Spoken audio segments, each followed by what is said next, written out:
Hello, please confirm you can hear my audio.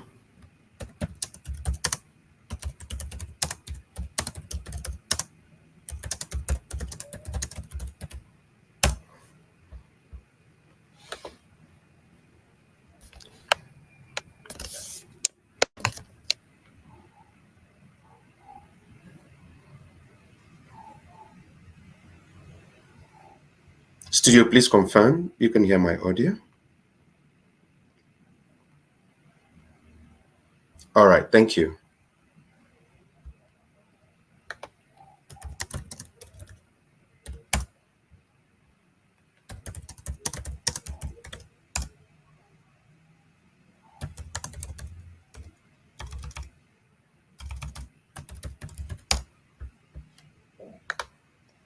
Beautiful evening once again on Ladies in Tech Africa Bootcamp. You're welcome. It is our usual class on project management. I remain Kingsley. With me on the board tonight is Nancy Baba Ali. All right, can I confirm? Yes, Mabel says she can hear me. Ladipupa says she can. JJ, yeah, good to think your name is becoming quite familiar. Dolakbo, Femi Sola, Mama Fresh, Temitola Jane. All right, can I confirm how's the weekend been so far? Yes, on in the chat box, can I confirm how's the weekend been for you?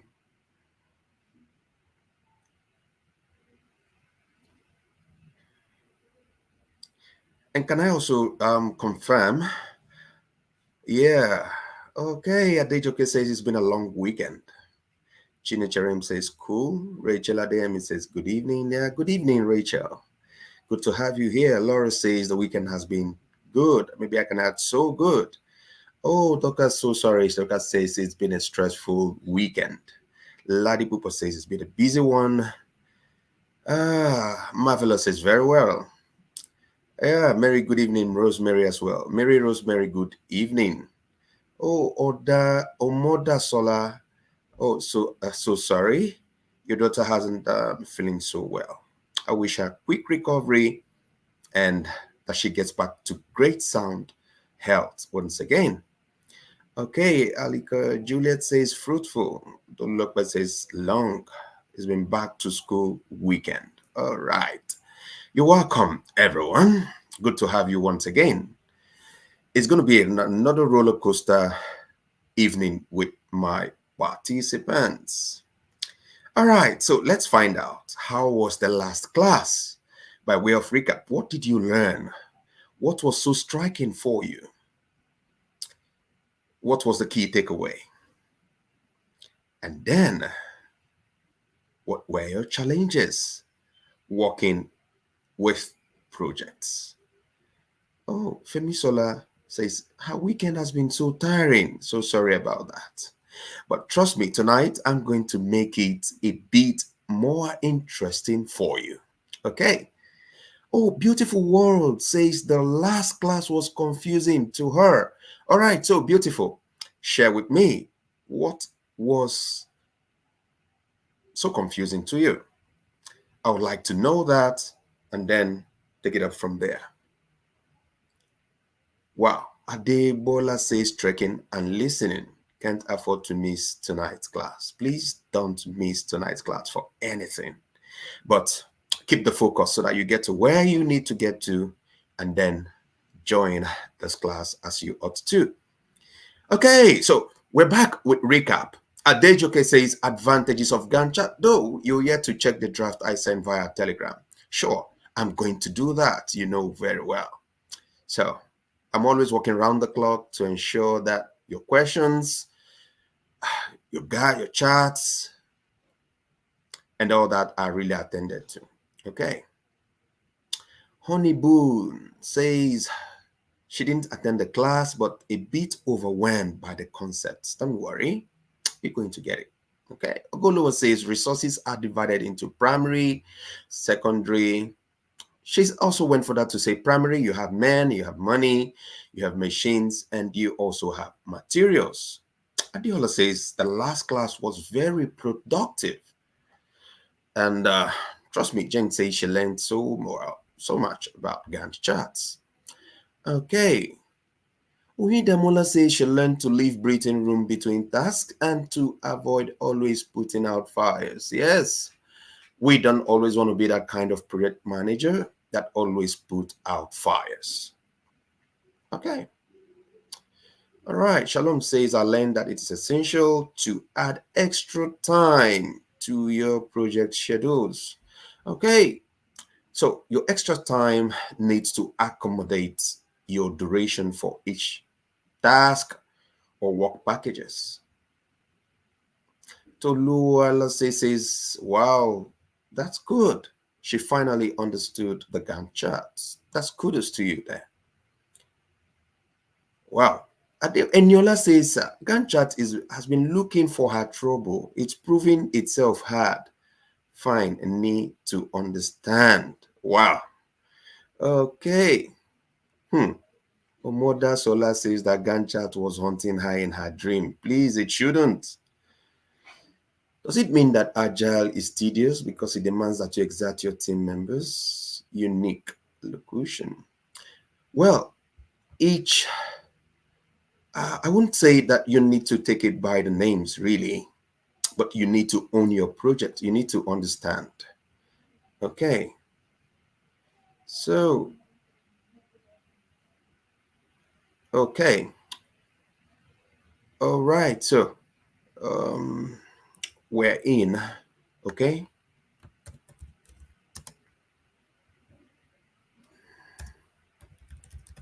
Okay. So, it's going to be another wonderful and very interesting time.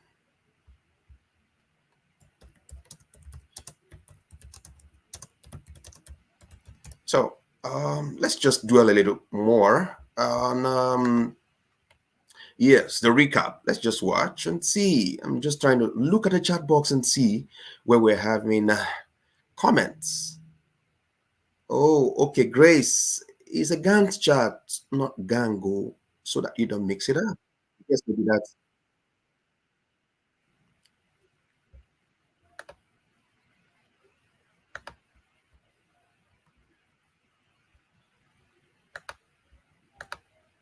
okay. All right. So the strength, Marinica says the strength of a project manager depending on their certainty as well. Yeah, Ladipupa says effective resource allocation will help the project to run smoothly. That's very correct. Okay. So Phoebe says she learned that in allocating resources and managing tasks, we have to give room for allowances. So in the last class, we delved into um, resource allocation and planning. And we did mention that it's quite important for you to understand that what are resources? So resources are all the man, the materials, every item, whatever you bring on board, the project that adds value, all right, to give desired outcome. So that is resources. Okay. So by way of saying that, you need to also understand that you need to manage resources effectively. Okay.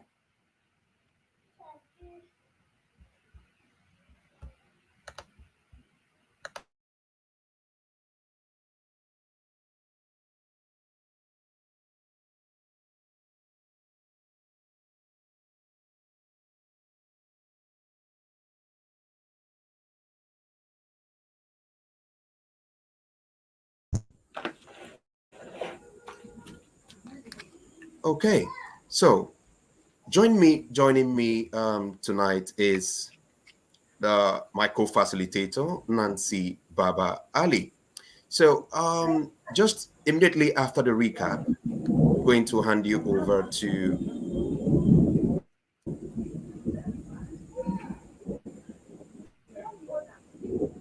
so hello, can you hear me, please? Can you confirm? Can you hear me? Can you hear me quite clearly?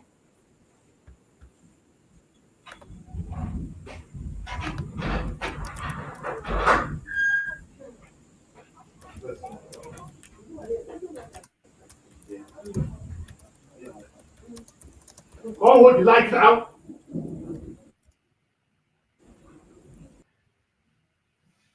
Hello, can you hear me, please? Can I confirm that you can hear me? Okay, all right, thank you. So, in the last class, let's just take a recap, okay? For benefit of those who were, I got a few complaints about, or a few comments rather. So, let's just take a quick recap and I'll answer some of the questions that were raised on the platform, and then we delve quickly into tonight's class. Okay, so by way of resource allocation, we did mention that resource is any economical productive factor that requires to accomplish an activity or undertake an enterprise and achieve the desired outcome. So if you bring on board men, men here is relative, okay? So money, the factor of cost into your project, machines, equipments, materials, time, effort, energy, information, technical expertise, management, budgeting. There are more. Whatsoever you bring on board that makes your project move from the one step to another towards or closer towards your realization of the set goals and objectives of that project is referred to as resources. So why do we need to allocate these resources? We need to allocate resources because it helps you to get closer to your deadlines. It helps provide more feasibility for your project. It also helps you as a project manager to avoid either underutilizing or overutilizing resources. It also helps to keep in check what exactly you're working on. So as a project manager, you can be involved in more than one project. Some organizations, if you are in the public sector or in the private sector, or an entrepreneur, techpreneur, whatsoever you are, it's very possible that you can be working on more than one project at the same time. So it's very important to understand you need to keep your projects in check. Also, in allocating resources, we discussed how best you can allocate resources. You need to know and understand the scope, be able to identify resources, remove every factor of procrastination from your work. Think about the big picture. Think out of the box. Above all, every project is time bound, so you need to be able to track time efficiently. Okay, so in trying to track time for your project, you need to also apply the use of project visualization tools, like we talked about the Gantt chart. We also mentioned there are those who, Asana is also good. There's Trello as well. There's Primavera, there's MS Project. There are a whole lot of project management tools that you can use. So there's no one particular one. There's no particular one we can say this is a must or this is not, is a no-go area for you to use. Then also don't over allocate.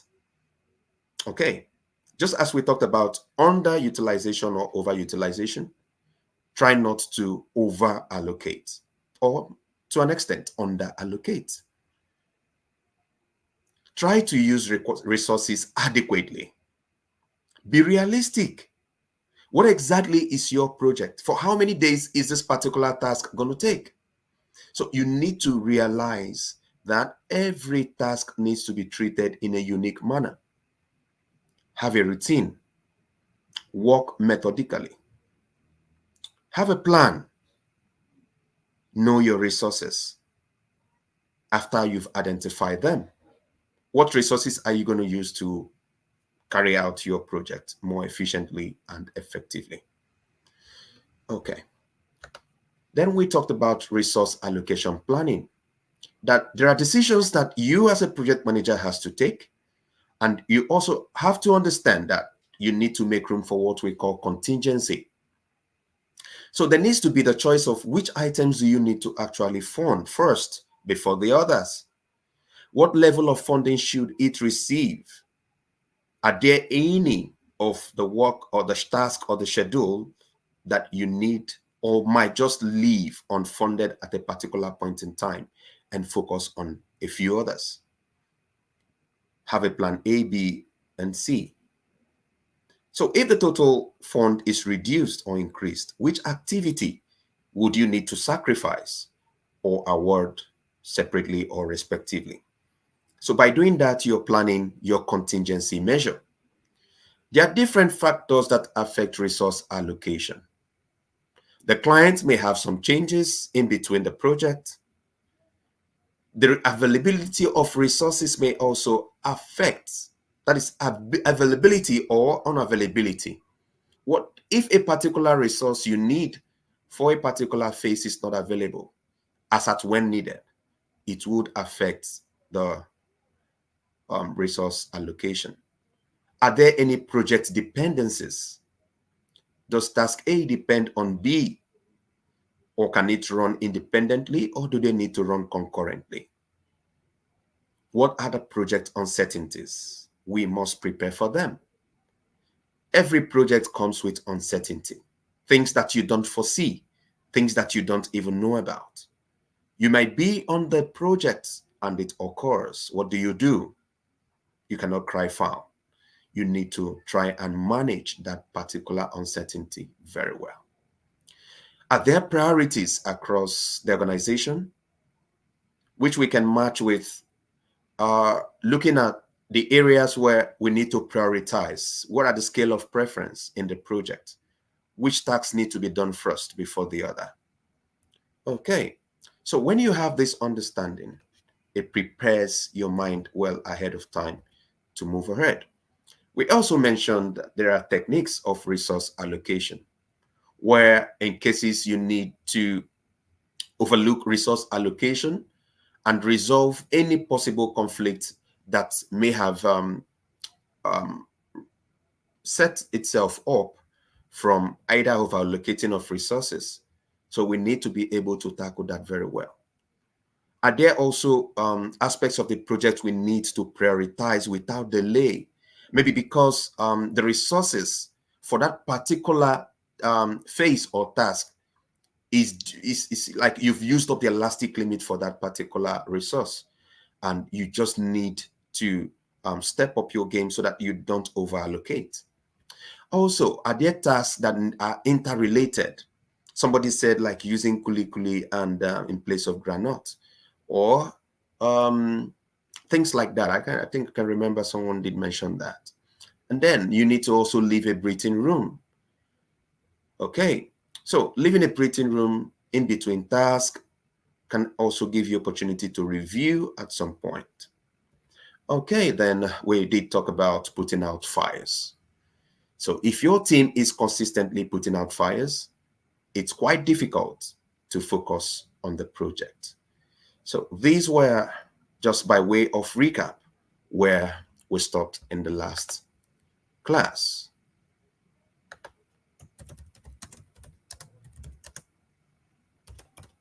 So tonight we will be delving into risk identification and management.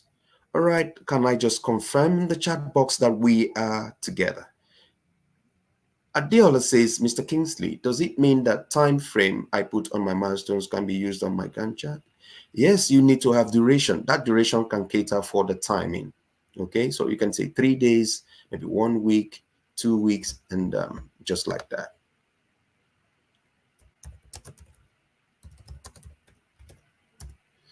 Okay, so, all right, let's see. Okay, just looking at the chat box if there's still any other question that is unattended to. Then we move straight into tonight's class. Okay. Yes, you can. A lot of people you can always watch on YouTube. Okay, you can see the classes. You can watch it, and I'm sure the slides would also be provided at some point. Okay, let's see. JJ says last class was so beautiful. It helps me to know what resource allocation is and how to allocate resources. Okay. All right.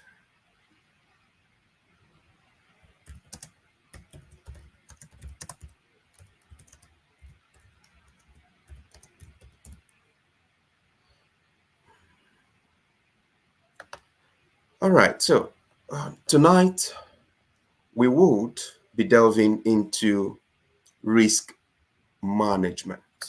Okay. Risk identification and management. Yeah.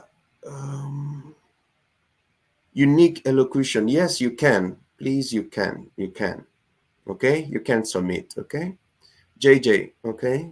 Shalom says you told us to submit a Gantt chart. It's not actually an assignment. Okay. So it's just um, to help to buttress learning. Okay. So I would be glad if you can prepare a Gantt chart alongside planning for your project. So I just want to look at it and see how well you have been able to successfully grasp the concepts of project management. Okay. All right. So beautiful word says it's not an assignment. Yes, it's just for my students who want me to take a step further to understand where they are in understanding the Gantt charts and their projects. Okay. So if you want me to say it, I'm ready. I'm available to um, check up on it. Okay.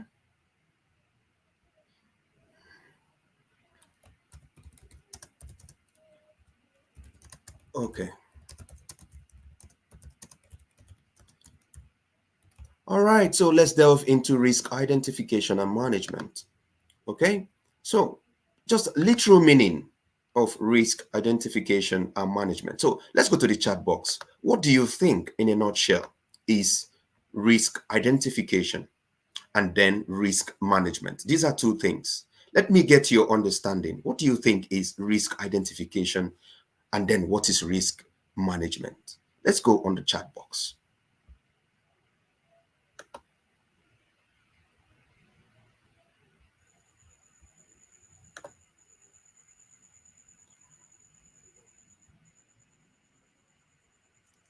Doka says she still can understand the Gantt chart. Okay, can you take a look at the last class? Go to our YouTube. Okay, look at the Gantt chart very well. You will definitely find it useful. Okay, so now we move to tonight's class. Okay, Olaide says identifying risk before taking on a project. Adejoke says it is what could go wrong and how to mitigate it. Okay, Chinecherem says risk identification can be said to be limitations to the success of the project. Identifying and managing uncertainties. Okay, uncertainties, Ogolua says, that may occur during the project. Saratu says risk identification is researching and finding out what problems might affect a project. Okay, so yeah, Dolakbo says knowing the problem that might surface during project and finding solutions to it. So now I can see a whole lot. Yes, Chinecherem, yeah, thank you, Bumi, Aldora, yeah. Mm-hmm. Kemi Morenike, yes, preempting the challenges and issues that may arise in project execution. And managing it is trying to mitigate this risk. Wow. So it means that we have some idea some knowledge, some kind of knowledge around risk identification and management.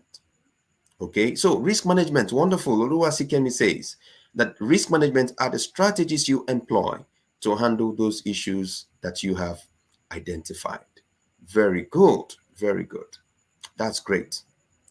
Okay, so now we move forward to understanding what these are. So managing risk, managing risk. Okay, so once we have identified the work breakdown structure, the network diagram, and the critical path for our projects, we are in a position to be able to define our risks in more details. Risk management is one of the most critical success factors. If you manage your risk actively, you can save money for the company. You can have a much greater chance of finishing your project on time, on budget, and with happy customers and other stakeholders. Very, very important. So it's very key if we have an understanding of risk. Risk are part of every project. Life in itself is risk taking, and life demands that we take risk. How much more projects? So every project commands a factor of risk. Whether you like it or not, we cannot do away with project risk. So what could go wrong? What can happen? What if you anticipate, you try to prevent, you try to mitigate a potential risk that may occur?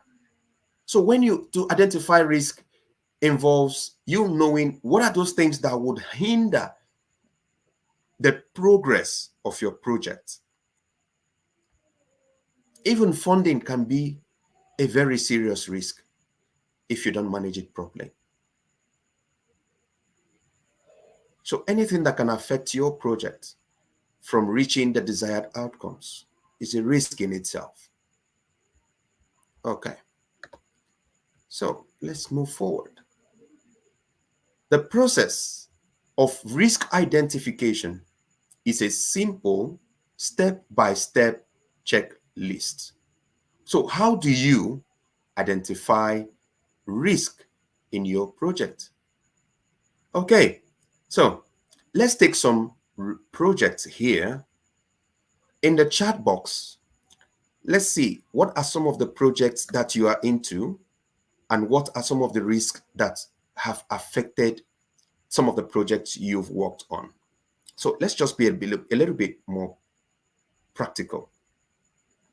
So in the chat box, let's see what are some of the projects you've found yourself involved in and what are the risks that you identified.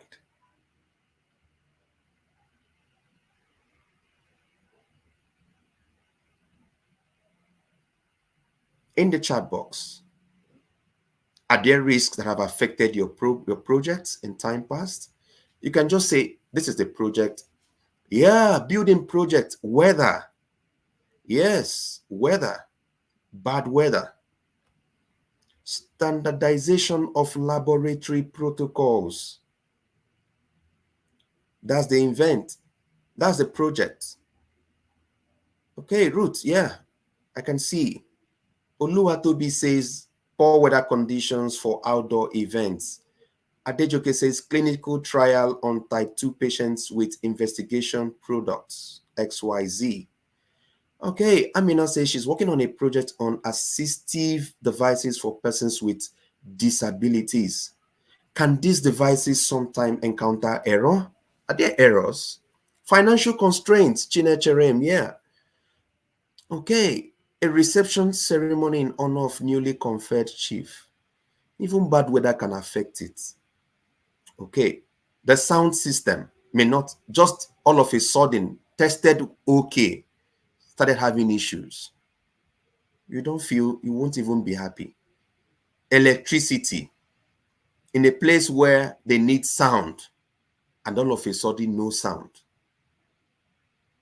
It can just be all things gone wrong. Okay, Oluwafemi said financial constraints here. Unwillingness of lab personnel to adjust. What are they going to adjust to? Please, Oluwasikemi, tell me. What do you think they would? I want to understand what they need to adjust to. Risk is patient. Yes. Patient recruitment on diabetic drug at clinical trial. Okay. Web app development, non-acceptance by clients. In what aspect? How do you mean? Because your client would not definitely accept everything while you're in the process of developing the web app. So I need to understand more clearly, what do you mean by non-acceptance by clients? You don't expect them to just accept everything that you bring out. So, okay, there's an outreach, Dolapo says, not familiar with the environment and funds. In fact, that can be a serious problem. Very serious problem. In fact, how would one embark? There must be proper visibility. Okay. But even with visibility, some aspects of the environment may still not be understood clearly. Okay, funding, back to school projects, government policies, that has always been a factor. Okay, all right. So, okay, usage of substandard materials, well underlined. Substandard materials is a very serious risk. After building 3-story building, and then in 3 weeks or 1 month, it collapses. Who bears the cost? That, in fact, that can be very damaging. Very damaging. Very damaging. Okay, so it can be very damaging. I can see shortage of drugs for TB patients. Oh, wow.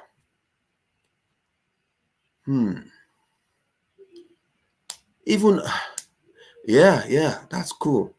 Catering services, high price of commodities. Yes. Okay. Larry Waju says, yes, building, bad weather, financial constraints, change in prices of goods. Okay, so I'm very happy that we understand. Now we can identify the risks. We can see that our projects contain elements of risk.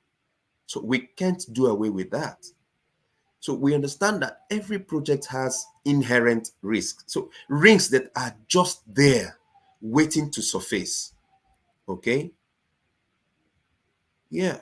Resistance to policy changes, low reporting rates, unforeseen legal changes, confidentiality breaches, reputation, etc. Okay, Amina says yes. Where she's running out of money because the devices are very expensive. Wow. So, procurement of equipment, the cost effectiveness in procurement of assistive devices. Okay. All right. Okay. Sigemi says the project is standardization of laboratory protocols. So the risk here we have is the lab size and structure, limited workspace, segregation of tests. So we should also understand that there are some risks that can be avoided. There are some we can avoid by proper feasibility to an extent. Okay. So a project on potato, after some days after planting, the rain stopped. Taiwo. Yeah. So as much as that is a risk, how can you mitigate that? Would you mind having irrigation systems in place, or you have something like a well dug somewhere where water is stored? So that would also be good to consider. Okay. So I want to also find out, Taiwo, is it that you did not factor in that what was the farming season like? What's the range like? Is it just that the range just stopped, or it's unusual? It happened. So sometimes you can face such. Okay. So ngooms, wow, that's what another name. Poor roads to connect with customers, accessibility to road network, lack of electricity can affect delivery to clients. Yeah, clothing, inflation. Starting a livestock farm has a high risk of disease occurrence. I tell you, sometimes you can't just even with what do you call it, um when there is proper veterinary measures taken, sometimes even the weather can affect, the livestock. Sometimes you can just tell. So birds can just all of a sudden start dying. All right, scarcity in materials. Taiwo says wahala for potato. Adejoke, thank you. Scarcity in materials. That's non-availability of manpower. Sometimes we supply customers with bouncing castle. The risk sometimes is the blower to blow it, sometimes to choose the capacity of the light in the area, customers request for refund. So you can now see that it's an issue. So the list is endless. Risk faced during sales of sign out wear is inability to reach wider audience. Thereby, I had leftover wares after sign out. Yeah, Ogolua says artificial irrigation would have helped. Then annual retreats. Yeah, lack of accommodation. Okay. Gift says, I opened a barbecue shop and closed down. Some of the risks she had were electricity to refrigerate products, environment was not favorable, and sales were poor. Now, I'm going to ask, is it that for some of these businesses, the feasibility studies was not really adequate, or the risk management was not, when you look at 50-50, for example, risk identification and then risk management. If the risk factor is higher than managing it, then your business might even be affected to close down. So what I'm saying is this: I like the engagement, I like the interaction, but you know that for some of these things we can actually mitigate it by proper feasibility studies. For example, in a place where there's little or no electricity, poor electricity, power outage for most parts of the day or week, you have to spend more money buying either fuel for your generator or lister. How much are you making from the business? How much are you even putting into managing that project? So a whole lot of things. So I want us to now understand more that while we are trying to identify this risk, you should understand the place of feasibility studies. That is, in fact, this particular class is also helping us to identify the need to go back for proper feasibility. Because if, yes, Git says she didn't carry out any feasibility study, she just went out all out and believed the people would buy. Unfortunately, they preferred cheaper products. You can see. So now it's I hope we're getting something tonight. We are picking something from what we learned in other classes. We've talked about the target audience. In allocating resources, we mentioned something that let's go back. Let's just go back to that. I want to take us back to that. In allocating resources, you need to know your scope. You need to identify resources. See, in allocating resources, it's like you are planning ahead, you are planning well ahead of time. It's like before I embark on this project, I have done some feasibility studies. And that feasibility studies will also help you to understand where you need to be. So this risk identification checklist will help you to identify the risk. It will also help you to evaluate the probability. It will also help you to,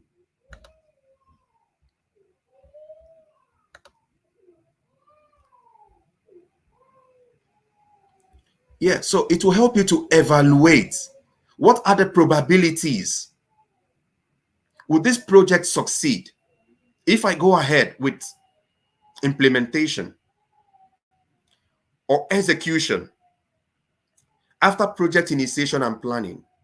What is the what is the returns? What is the likelihood that that project will yield me the desired outcome? Now evaluate the impact. So this checklist in risk identification is also going to help you carve a niche in doing feasibility. Now you have identified the risk. We have identified a lot of risk here. Just like Shenwu is saying, I did farming this year and weather is bad. Did you visit the meteorological, did you do any review of the weather? Farming is what we call farming calendar for the year. When it comes to the worst case scenario, in this week will rain fall.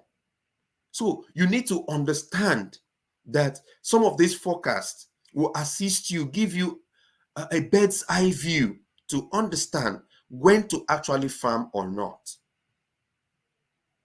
So the probability when you visit, when you have the farming calendar for the year and have a proper forecast first, will tell you, should I really go into this? Like when you plant ginger, like 3 years ago, ginger did so well in the FCT. But 2 years back, it did not sell. People did not yield so much. The yield was quite poor, unlike 3 years ago. Now, last year, as a project manager, what you ask yourself is, ginger did so well 3 years ago. 2 years ago, it wasn't so well. Is this something I can try? Then you review the past 5 years. How has it been?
you can hear me.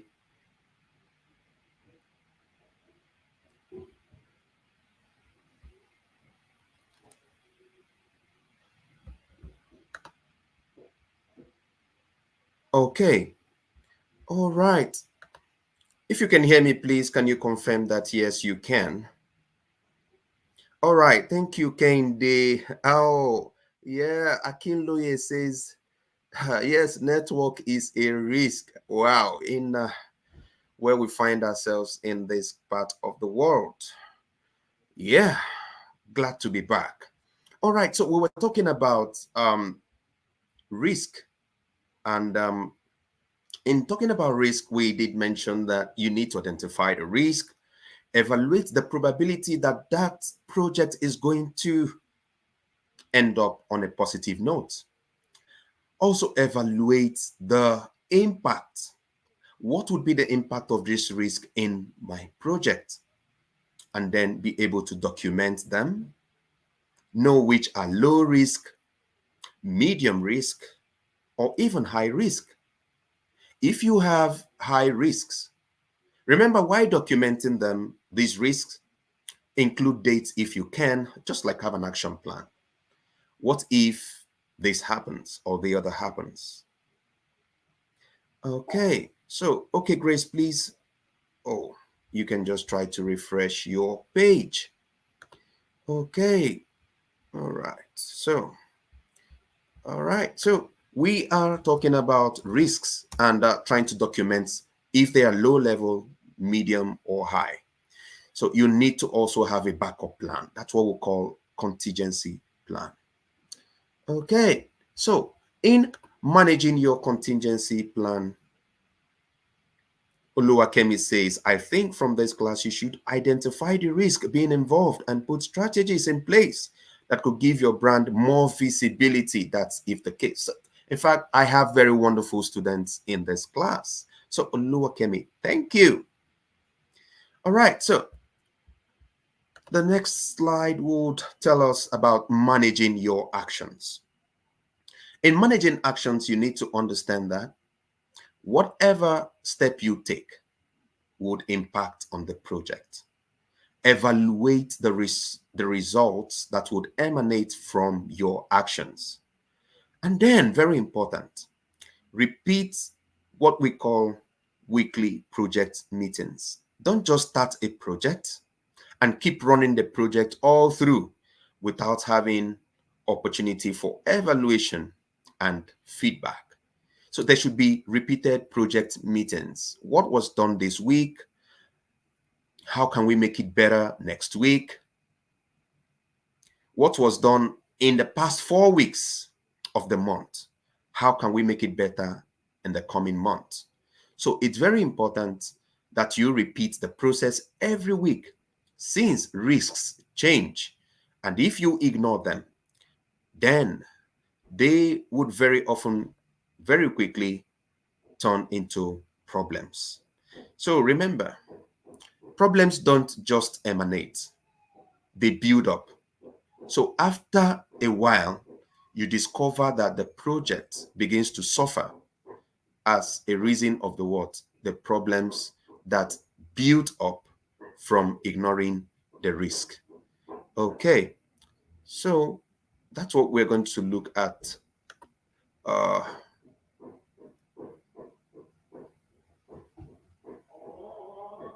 so, okay, so JJ says, yes, Esther says repeat project meetings at intervals. Yes, very important. You need to repeat your project meetings. Very, very key. Because if you do that, it's going to help you always stay on top, always reviewing what exactly is the project.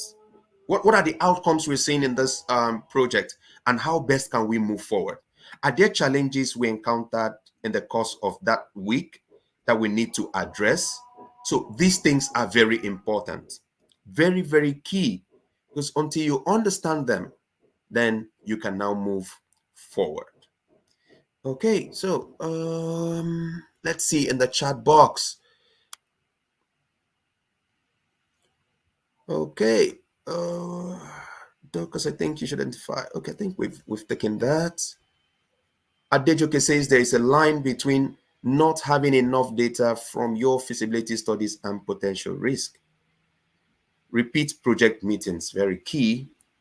Okay, so managing risk help you to carry out your project steadily. So there's need for this review.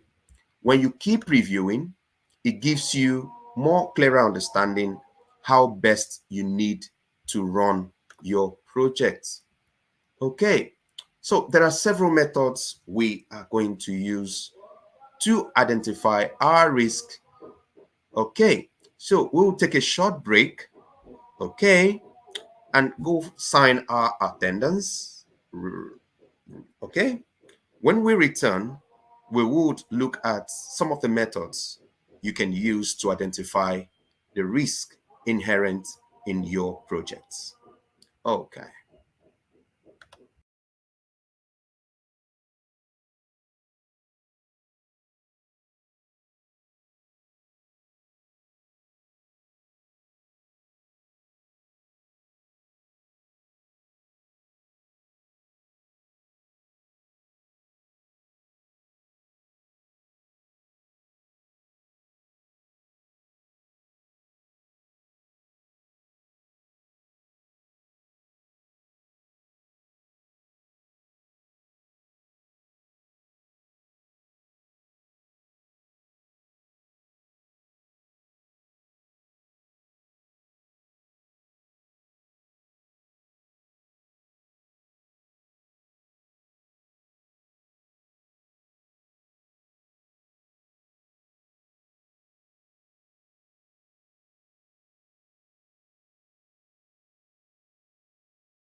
Welcome back.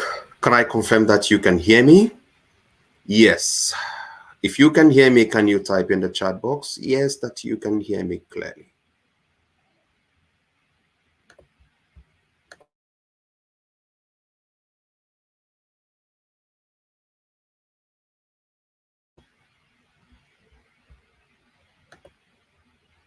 Thank you, and welcome back from the break. Okay, so we were talking about how to identify risk. Okay, and there are several methods you can use to identify risk. One of them is for you to review past projects. So if there's a particular project you are working on that has been done in time past, what you can do is to review. How did that project go? Is there any report on that project? Yeah, some of my participants or my students are saying they can hear me, some say they can't hear me, but I'm sure you can hear me loud and clear. Okay, all right, so you need to review. Are there past projects that were done in this particular project which you're embarking on? Like sinking a borehole. Have any project manager in time past sunk a borehole that you can reference to in that same area? Yes, if there is it possible for you to review? That review can help you look at some of the issues emanated from that project. It can also give you a guide. Is there anything like a budget? Was there some tests done around that particular area? So some of the time, it's important. It's important to understand that every project has, there needs to be some kind of review. Whatever field you are delving into, it's possible that someone has done something before that can give you a cause to look at. Okay, so based on previous experiences on the project, you can now, please, can I confirm in the chat box, can you hear me loud and clear? If you can hear me loud and clear, please try to refresh your page so that we can be on the same, we can be on the same page, okay? I can, yes. Ogumola says she can hear me. Chine Merem says she can. Otoyosi says, social norms, I can't quite get. All right, thank you. Thank you. So we can go ahead. All right, so after reviewing past projects, you can also identify your risks by looking at some interview experts. So you can interview some persons to get their feedback, to get responses. Okay. Yes, I quite agree with you, Ogoluwa, that some of the projects done are not published. Yes, but sometimes you can go out of your way to get them. Okay, what do I mean by out of your way? You don't need to pay money or things like that. Sometimes there are projects that you need to consult the project office, especially for those maybe in the construction. Do you have friends who have done similar projects? Are you in a network where some of these projects can be readily provided for you, like reports and things like that? Are some of them available online? So these are things you need to explore yourself. And then if there are none, are there persons you know that have done projects like this, like those in the cake baking industry?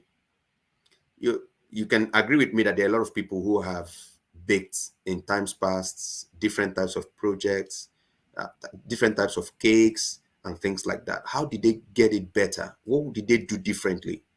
So these are some of the things you may want to look at. There were issues of collapsed buildings. Who do I need to consult to ask questions? How can I avoid issues of collapse during my building projects? When you're working on maybe an action aid program or project or USAID projects? Are there previous projects that were done in times past? Do you need to visit USAID website or some of the projects they have done in time past? Are there persons you need to interview? How were they able to navigate and manage this risk? Then you need to also analyze flow charts of the existing or future processes, if there are. If it's a new project, some projects are quite new, okay? Things that possibly you are trying to bring something new on board. So you may need to develop certain charts to use. But if there are charts that exist in times past, then you can analyze them, look at them, okay? Then prepare a what we call what if analysis. You just like, if this thing happens, how can I manage it? If this other thing happens, how can it be managed effectively? So these are things you need to also look at. Then do what we call negative brainstorming. Yes, Adejoke says some new ones are many in clinical trials. So there are clinical trials that have not been done before. You just have to try out something. You need to do some research, then begin to do some combination, what I call it, combination therapy. Now you're trying to look at what would work against what wasn't even there before. So do some negative brainstorming. Try to form a critique for yourself. Try to look at the other side of the picture. What if it gets to the worst case scenario? What will even happen? If there's no electricity at this time or the other time, what will I do? Like you're here now on this class. What if for example, you're using a laptop and there's no power supply, and you know that anything can happen? So what if I'm in this class right now and it would happen that the next 10 minutes there will be power failure for my device? What can I do? So you need to begin to think on the other side of negativity. Negative brainstorming is not bad. Okay, infection control projects, a lot of novelties. Yes, Oluwasikemi, yeah, it's too far down. What's it? Okay, I think Elizabeth was talking about the what do you call it? The attendance sheet. Okay, all right. So then do what we call a SWOT analysis: the strengths, the weaknesses, the opportunities, and the threats for your project. What are the strengths of your project? What are the key areas that would assist in boosting positivity for the project? What are the weaknesses? Are there things that I can identify as weaknesses? Are there areas I can look at opportunities that I can tap into to make the project effective? And then cause and effect diagram. So we have the fishbone. Okay, what's the fishbone really about? It's just looking at you categorize the problem. Okay, what are the causes? So it's just like you explore the root causes. That's what we call root cause analysis. So look at the problem. Where does the problem fall under? And then maybe in the next recap, we're going to look at the cause and effect diagram. But you can always Google that. You can see what a fishbone or a Ishikawa diagram looks like. Okay, so it's just a diagram that looks at the root cause. When something happens, what caused it? There must be a cause for every problem, and then you categorize it based on that. So what's the T in SWOT? That's okay. That's threats. THR. That's Tango Hotel Romeo Echo Alpha Tango. Threats. Yeah.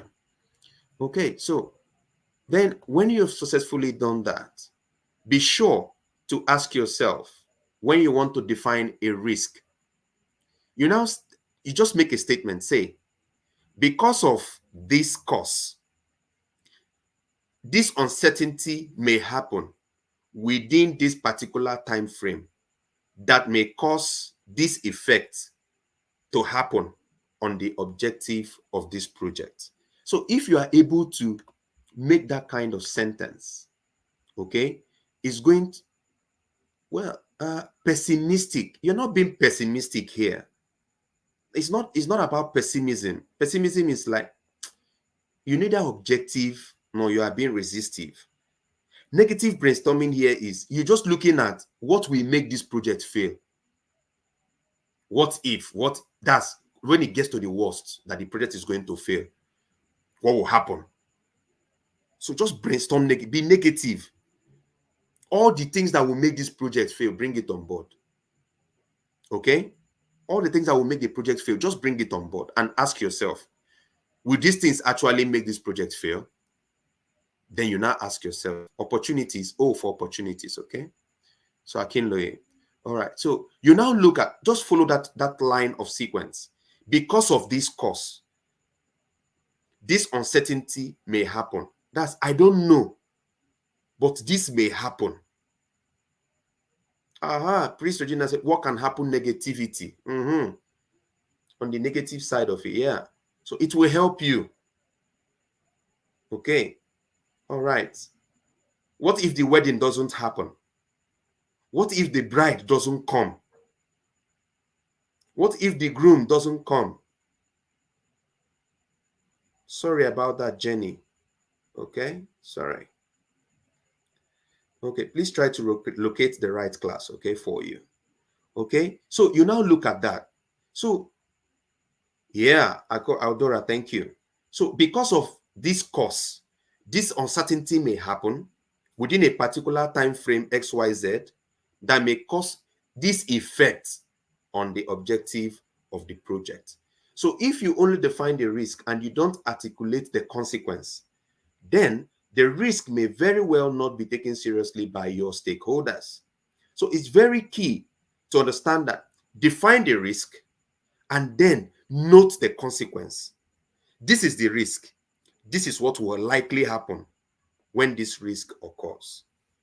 Okay.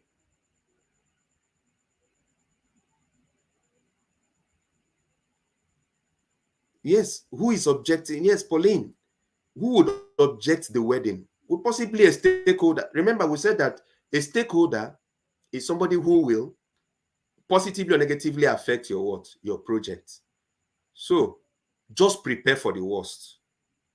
The person that is objecting the wedding doesn't necessarily mean that he or she will be the person to stop the wedding. I don't agree that they should wed or they shouldn't wed. Doesn't mean that they should not.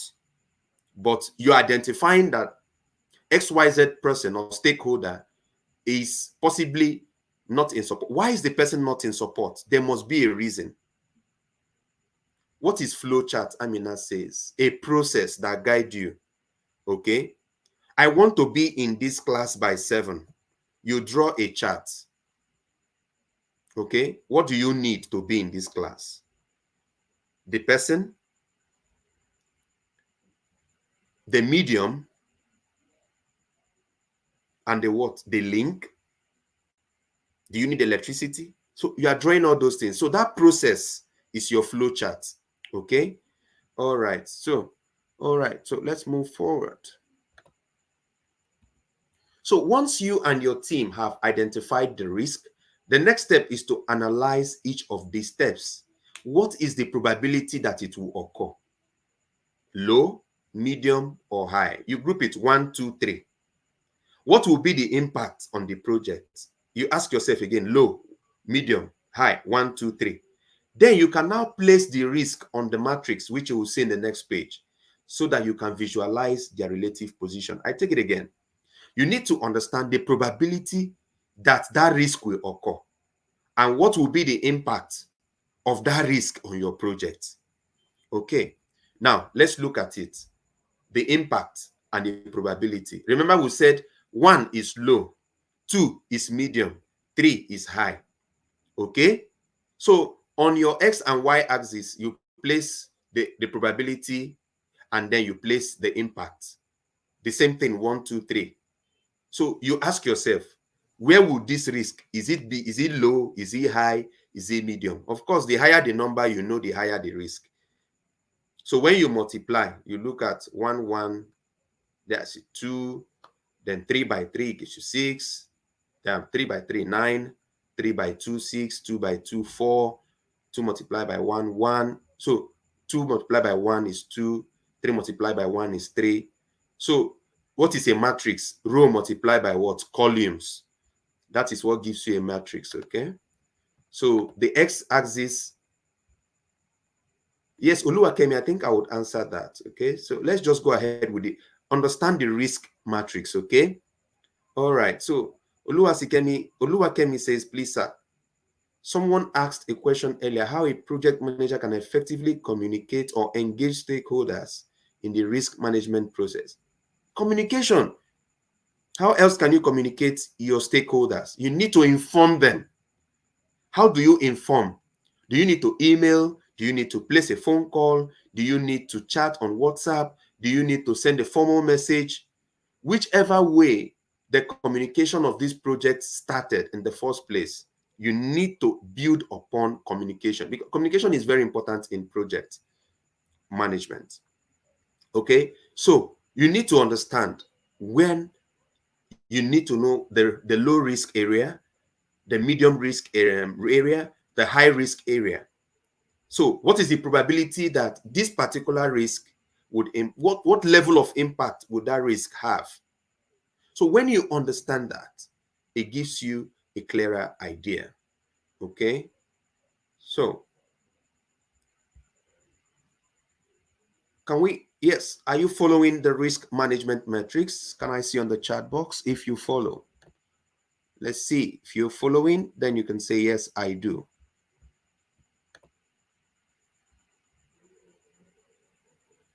If you're following, please, can you just type in the chat box, yes, I am following. Okay. All right. So you need to understand the risk management matrix is very important on the columns and on the row section. So you need to understand it. Ngozi Favor says no. Now, let's go back. I'll just take that one more time. Please try to understand this. There's what we call probability that it will occur and the impact that risk will have on your project. So if it is 1, it is low. If it is 2, it is medium. If it is 3, it is high. It is you that the project manager that would actually know the level of risk this is going to have on your project. You know the project. So that is why we call it risk management metrics. You need to understand it. So you have probability of occurrence on the y-axis, and then you have impact on the x-axis. So you need to understand that probability of occurrence, you group it 1, 2, 3. 1 is low, 2 is medium, 3 is high. And then impact 1, 2, 3. Also the same thing. 1 low, 2 medium, 3 high. When you multiply 3 by 1, it gives you 3. When you multiply 2 by 3, it gives you 6. When you multiply 3 by 3, it gives you 9. So when it is 9, you know it is high. So the same thing you do for the next row and the next column. 1 by 2 is 2. 2 by 2 is 4. 2 by 3 is 6. You come down again, 1 by 1, multiply, it gives you 1. 2 multiplied by 1, that is 2 on impact, 1 on probability, gives you 2. 3 on impact multiplied by 1 on probability gives you 3. So when it is red, you know it, you are on high alert. Okay, when it is green and yellow, it's on medium. When it is green, you know it is low. Okay, so that is how you determine your risk matrix.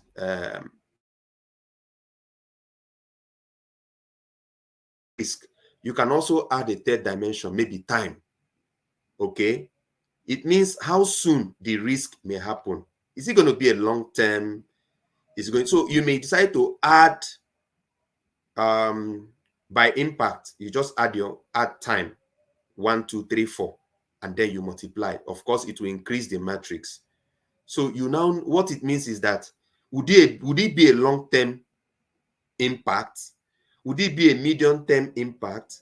Would it be a short-term impact? Would it be a critical impact? Something that without this, if once this risk happens, the project will fail. So only when you have analyzed the risk, you can start to decide what to do to avoid them from becoming a reality or an issue. So we recommend placing the risk in a risk register. You can call it an Excel sheet where you now draw lines and say, this is you describe the consequence, you describe the probability, you describe the impact in number, and then you can now multiply the two to get an X factor. So when you look at what we call risk register, you can just draw a line. Number one, you say consequence. This is the consequence. This is the probability it will happen. This is the impact. So when you now multiply the probability and the impact, it will now give you the X factor, which allows you to sort the risk by their importance. So let's say now one risk is when you have described a particular risk, it is 9. The other one is 6. The other one is 5. The other one is 7. The other one is 10. When you look at it, you of course you know that the higher the number, the higher the risk. That is what we look when we call risk register. So you can also then decide to code the risk by color. Of course, red is high alert. Once you see red, even when a vehicle is moving and you tie a red cloth beneath at the back, you know that something is actually wrong with the vehicle or there's something you need to avoid. So yellow is medium impact, like I said, and then green when it's low, maybe 1, it is 2, things like that. So your goal should be to carry out the actions necessary to have only yellow and green risk.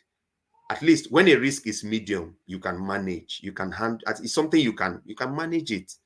But it may not be possible to do all the actions for every risk. It is therefore important to analyze each risk and decide what to do. That is the bottom point. After you have analyzed each risk, what do you do to each of these risks? All right, so let's look at some of the strategies you can use. Are there risks we need to avoid by eliminating the threats and eliminating the cost? So what costs that particular thing? If you can identify the cost, then you eliminate the threat it will cause. Then are there those you need to transfer? Do you need to shift a responsibility to a third party? For example, an insurance company or a supplier. Are there risks that you can easily do away with and transfer to someone else to manage? You mitigate.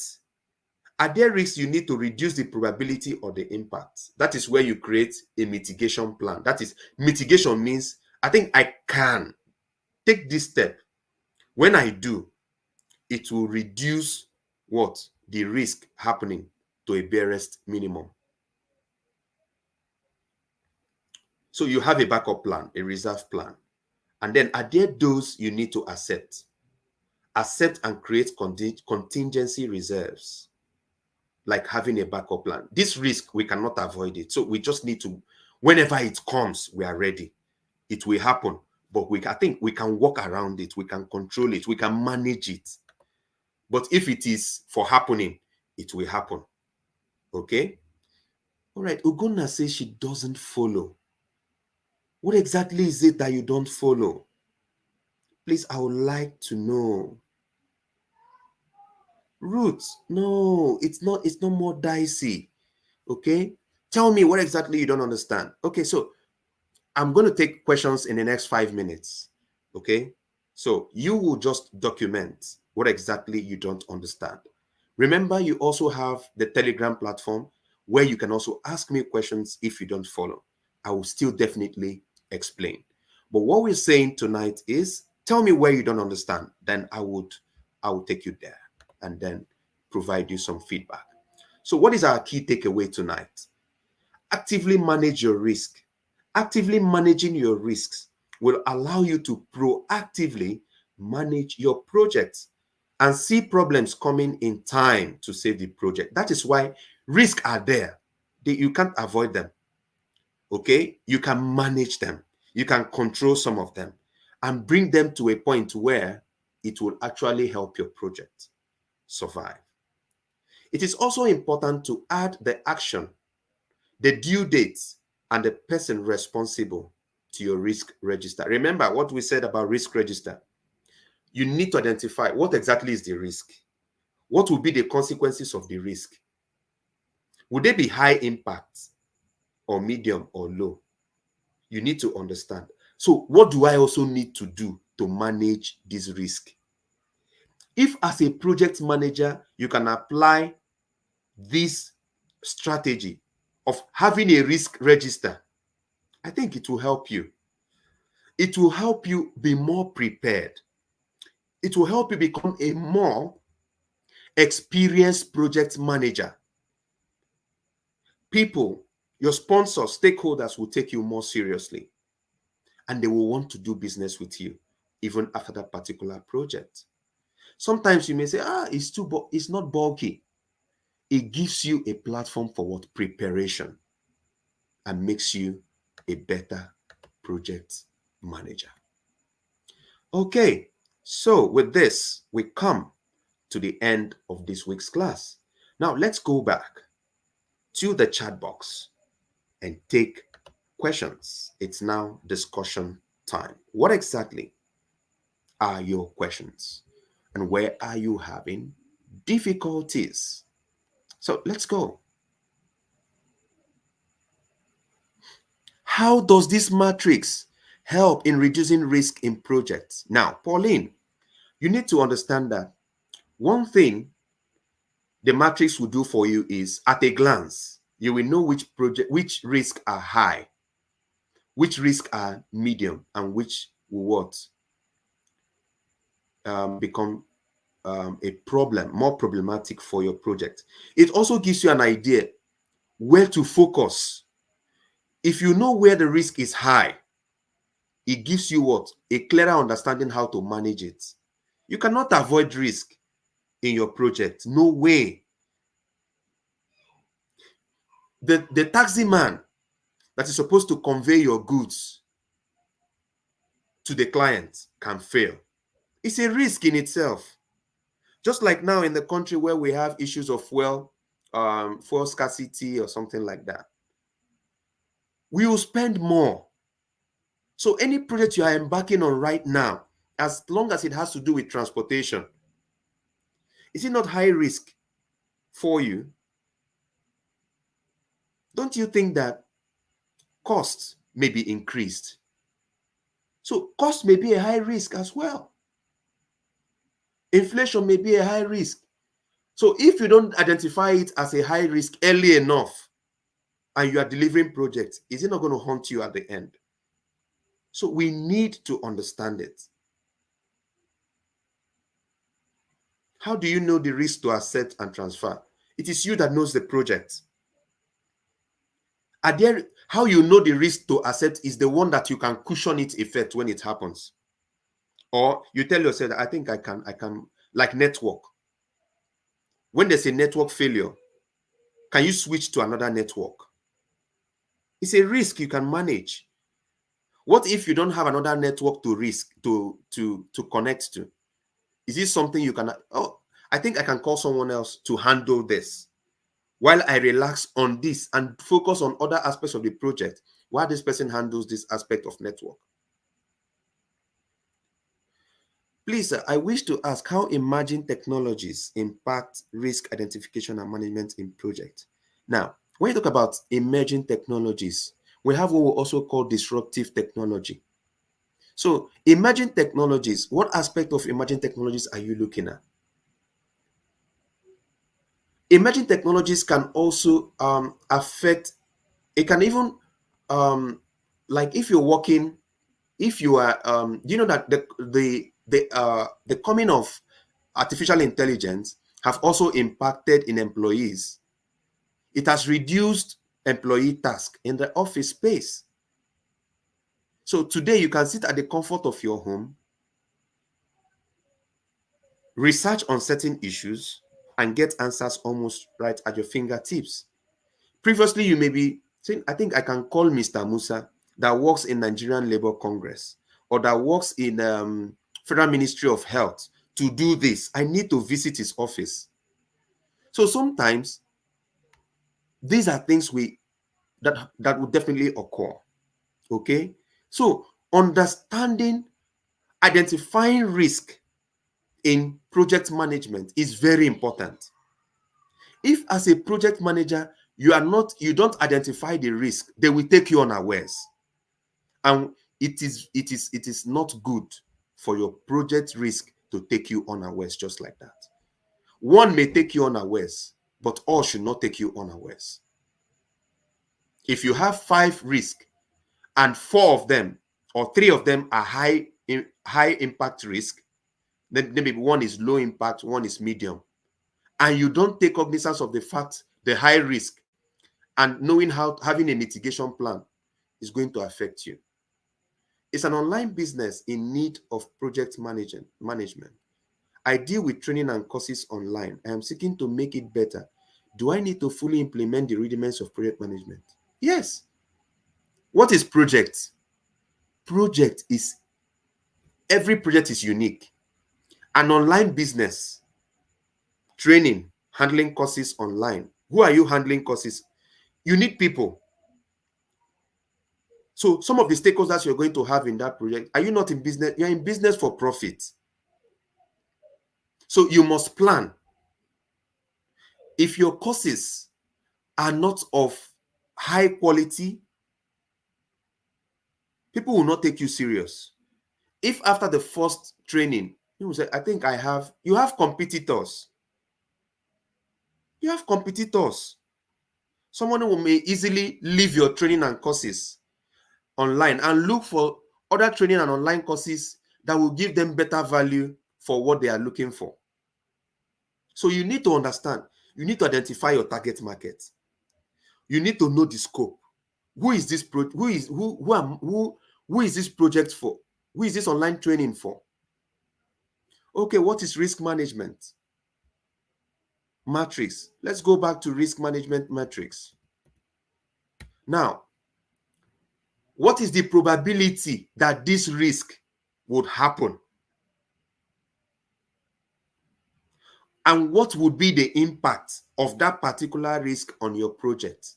Now, when I'm talking or having this class with you, picture your project in mind. Visualize that particular project under your watch. We've talked about electricity, for example. If you are in a particular area where electricity supply is only 2 hours per day, maximum, I tell you for free, that project is already impacted with a high risk of what? You will spend more on what? Alternative power supply. So it's a high impact for you, because how much are you making on the project that you have to be spending up to 10 to 12 hours alternative power supply? But when you are in an area where you work in that particular space for 10 hours, and for 8 hours or 9.5 hours, you have electricity supply, you are not going to concentrate on what? Electricity anymore, because you know that on a worst case scenario, on a daily basis for your business, you are having 9 hours of supply. So you may just spend maybe 1,000, 2,000 naira or 3,000 naira max for what? Electricity, alternative power supply.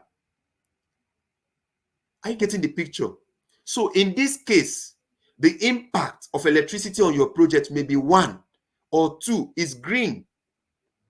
So you're not going to focus all your energy on the low impact what? Risk, because of course it's not really going to take away everything, all the resources you've allocated for your project. Now, substandard materials would definitely be a high risk for you. Because at the end of the day, if you don't take care of it, it will be a 9 or even more.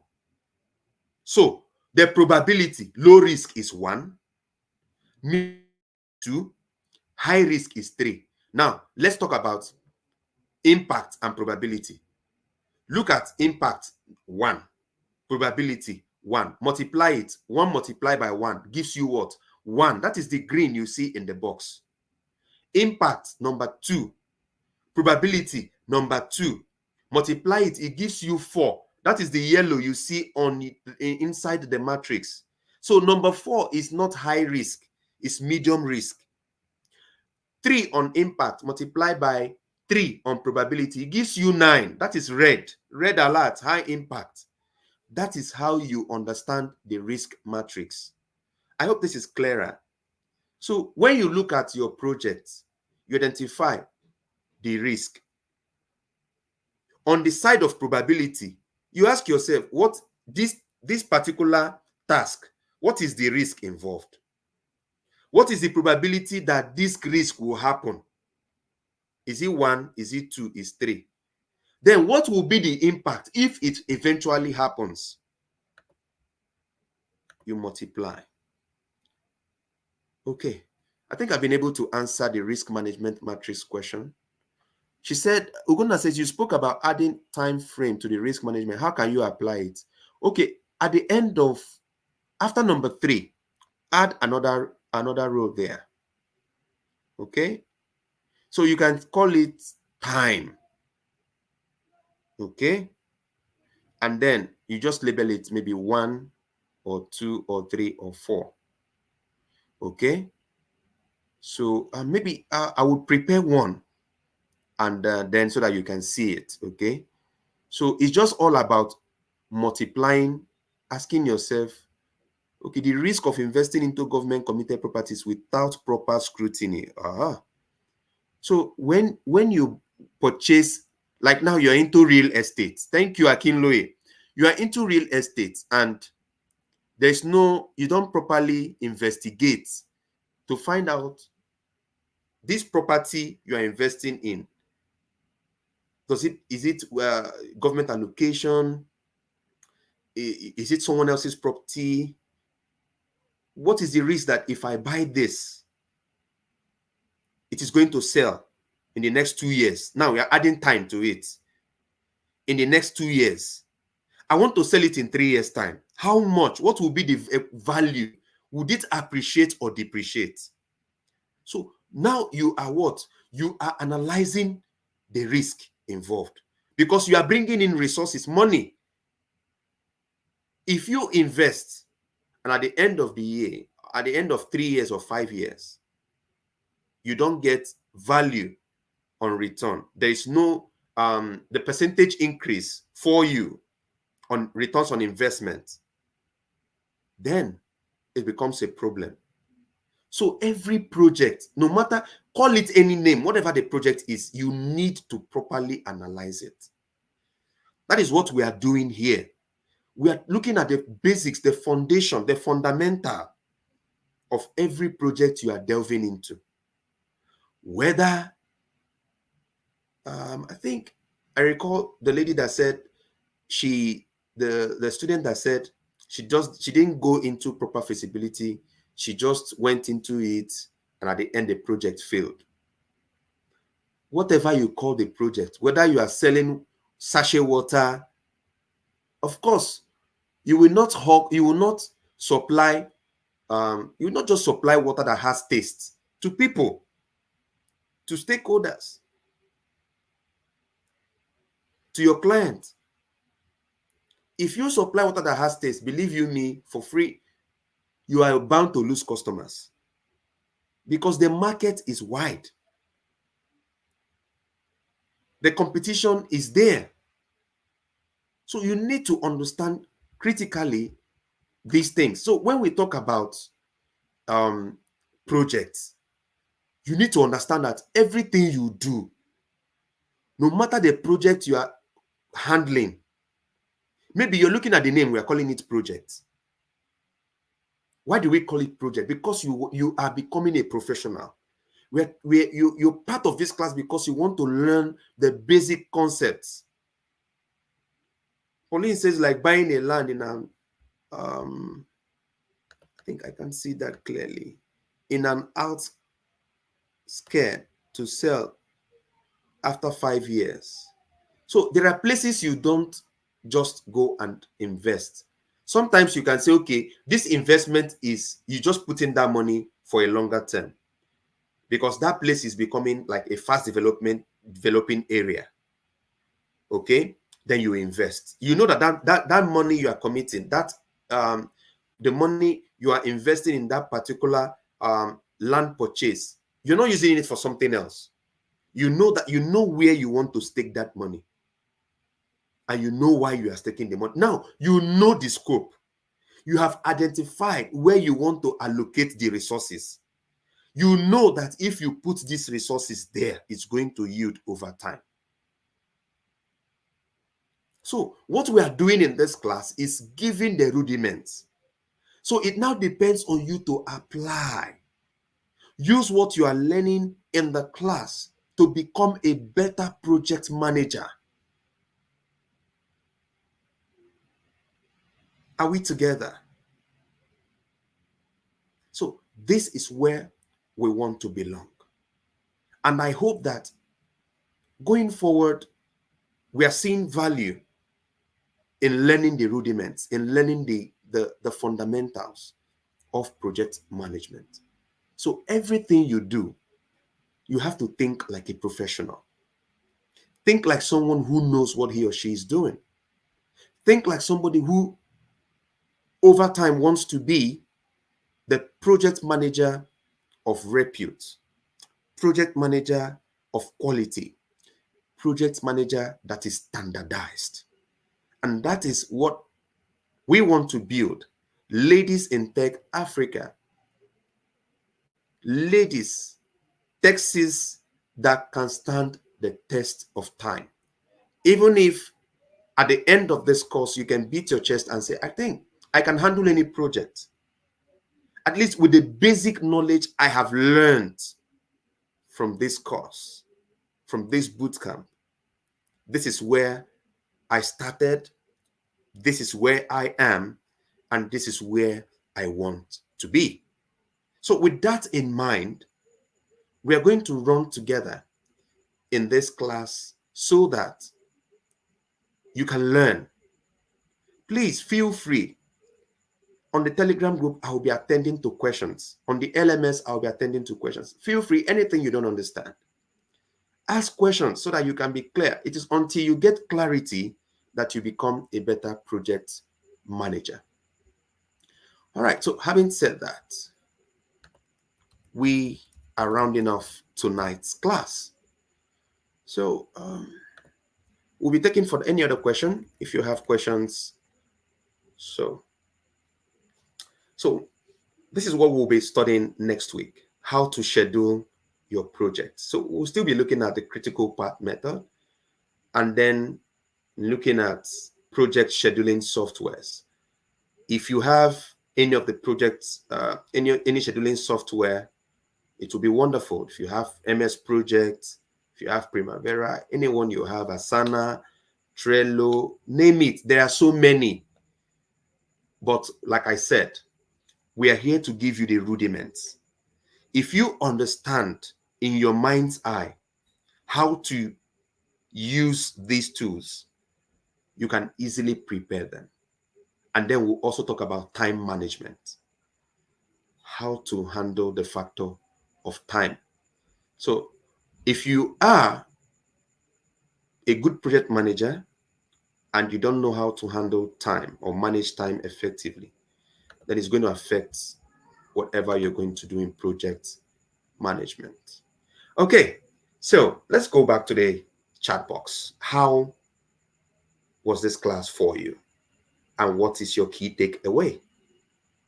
So in 1 or 2 minutes, can I feel you a little? What did you learn? And thank you, Sarah, too. Thank you, Ngums. I don't know how I'm going to say that. Is it Ngumzi? Chine, Miriam, thank you. Esther, Blessing, Rachel, Irene, Oluwatobi. It's good being here with you. This class would not have been interesting without you. Okay? So, Priest Regina says it's always been so educating.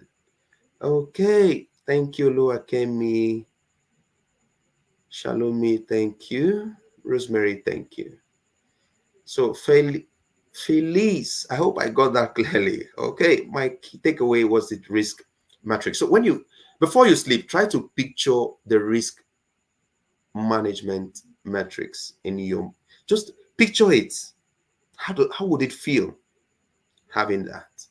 Okay. Yeah, you'll get the materials very soon. Okay. Yeah, I can see we learned so much tonight. So I think where's that my student that said um the weekend was just a bit quite somehow, and I told her, I said, at the end of this class, I'm going to bring you to a new level. I hope I did. I hope I made your night. Okay. All right. Thank you. Okay, Grace. You're also a great student. Thank you for being here. Okay. So Chinemerem says we cannot avoid risk, but we can manage it. Okay. So Gift Okbara, tell us again. Feasibility is very important. Miracle AK says, I learned about a link between impact and probability. She says she also learned on several methods to identify risk. It was such an interesting class. The class was also an eye-opener, and it challenged my brain to think, please, at all times, think outside the box. That's one thing I want you to always do. Be creative. Don't box yourself within. Always be free. Explore. Okay? Yeah, Omod, that's all I would like to work with you. Okay? So let's share more. Tell me more about your project. Okay? So I know there are people who do have this, why should I brainstorm negatively? But tonight you can see that it's very important to brainstorm negatively. It helps the project as well. Okay, Morenica, thank you. Ibukunoluwa says, your teaching model is good, but I need to go through the lectures again. Please do. Please do, okay, to help. Okay. I manage properties and wonder the application necessary. Okay, so Jenny, let's talk more. So share, and I think we'll take that journey together, okay, and see how it can work out. So, okay. So, all right. On behalf of Ladies in Tech Africa Bootcamp and Leader Management, the Incubator Hub, once again, I say, have a wonderful night rest and a splendid weekend ahead. See you once again on Monday. On behalf of my co-facilitator as well, Nancy Baba Ali, this is me, Kingsley, signing out. Do have a nice weekend. Bye-bye.